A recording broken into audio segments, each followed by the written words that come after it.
And when you look back at it, I'm curious, right? Because it sounds like you kind of fell into sales. Are you grateful that you fell into sales, or why did you stick with sales and not say, okay, I tried sales, now I want to try another area of business? Sure. So, many times I actually lost the count of how many times I seated in the streets when I was knocking doors, and I thought to myself, I did something wrong. I should go to be a pilot. Like I literally had choose the wrong thing for my life. And I had these moments many times, and I'm so grateful for that because I failed quite a lot of times in sales, especially on this job because I didn't have a salary. It was just a commission-based package. So I had to sell to survive. And every time I couldn't sell or every time I could bring commission home, I was thinking I was a failure. But in the next day, everything started again. So I had to knock exactly the same 100 doors or 200 doors. And basically, I started realizing that I was looking to the end of the goal, which is basically bringing the money home instead of just doing my job. My job is just knocking doors and teaching. And once I realized I was just looking for money and for the end result instead of doing my job, I started to be successful in sales because then I was not focusing on the end result. I was focusing on the what I actually can control, which is my pitch, which is the way I communicate, and so on.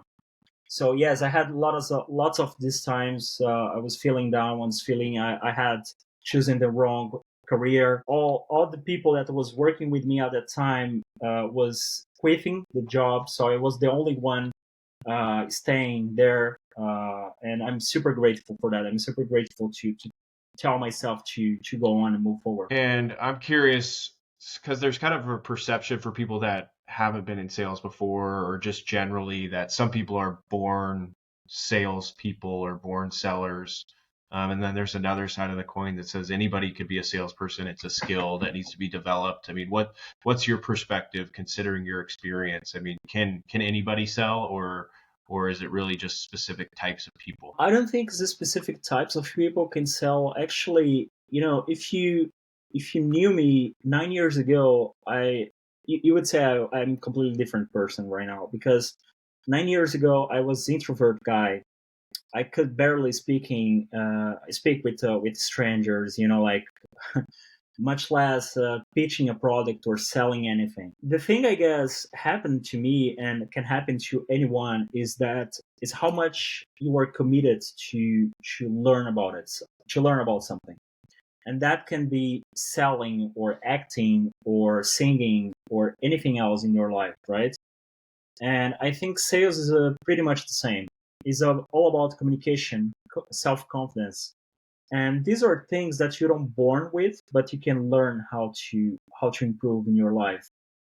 So definitely, I don't think I born with these skills. I don't think I born sales representative, but I was committed to learn how to do it. Yeah, so maybe looking back like at your younger self when you were starting all of this, considering being a pilot, but also doing sales in Brazil and in Portugal. I mean, what advice would you give your younger self, or what advice do you have for maybe younger people that are just entering sales or entering their kind of journey, their career journey? Um, the first of all, I think that the best advice I would give to myself is to not give up on the first door.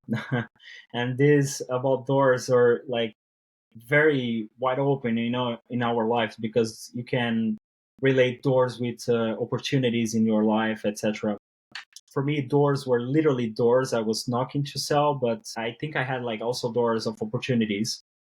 So this would be my advice. You sometimes will face really difficult blockers in your career. You're gonna think, okay, I'm not able to do it, and you want to try new things, especially because I think right now the world is so fast that you always want to try new things. So like and change and change. Okay, this is not working. I'm gonna change for that. This is not working. I'm gonna change for that.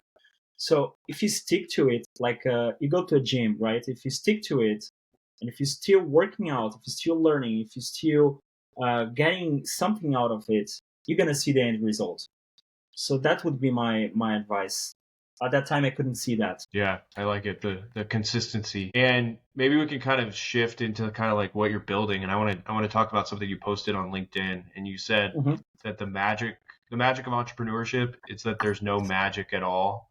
The real game changer is showing up day in, day out. It's all about that consistent effort. That's what truly pays off in the end. So it's kind of what you just talked about, and it can be related to sales and maybe be related to building a company as well. Like, why do you think people misperceive that starting a company will be simple and sexy? And what do people miss? And what is it actually like building a company? And then maybe you can kind of also go into what you are building with AI Advise. Sure. So I'm in the Z startup world and entrepreneurship for a while, and I never had actually a job in the corporate world. I never worked for a Deloitte or one of the big four or something like that, which is a big thing for most of the people. My opinion is that right now the LinkedIn and the social media basically tell you that the only way to be successful is building your own stuff, your company, become independent, financially independent, and that's the only way you can be successful. And I don't agree with that at all. And I've met people in my life that was working 9 to 5. They had very good personal time with their families, for themselves, a good mental health. And I start to realize that the world right now is trying to sell this idea because I don't know, because of the entire world, the billionaires and stuff. That's this is the only way for you. This is the only way you can be successful, and so on. The people, young people, thinks, okay, the only way I can build my successful story, my career is building a company, building a startup, going through entrepreneurship, and that's the only way. So I don't agree with that, and that's why I said there's no magic; it's just consistency.